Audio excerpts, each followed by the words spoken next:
TMO Online Television, its associates and affiliates may not be liable for views expressed on this show. Viewer discretion advised. Mukama wange kituufu tekiriimu kubuusabuusa. Amakaago gawangalidde ku kyalo kuno emyaka nga 35 ekitundu kyagwibwamu enkyukwe nga batugambye nti abaana ba muzeeyi Mikayiri basaddaase omwana. Abaana abo batandika n'obusawo Buganda.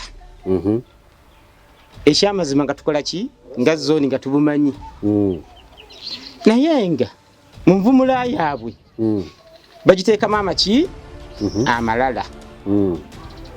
Zooni yabeemulugunya ngera abalwadde tebabatwalayo. Omutala guno ngwangaddeko emyaka 3+. Mpulira. Ekyamazima kiri nti ngenda okufuna amagezi agategeera ng'abantu abo bannaddiini n'abataka abaliwo bananjulira. Gw'ogenda okutegeera ku kyalo kuno otegeera ensonga wabalaba nti eddiini mweri nnyo papa abawa abakatuliki nga bakatuliki ddala. Mpulira. Era mu buntu nga ge maka ge twesiimisa ku mutala guno. Era tulina ekisomesa kumpi awo ky'ekibinda ng'era maama oyo yafumbira abaki abafaaza. Wasiiba walya wakola atya nga ne faaza mu buntu ne baba ng'avudde ku Paris nga walina obuki obwesige nti amaka amatukuvu. Mazima Mukama waffe naffe kyatukubye enkyukwe okulaba ng'ate amaka ga maama oyo agaliibwamu kabona wa Katonda ate nga ge gali mu ebyo.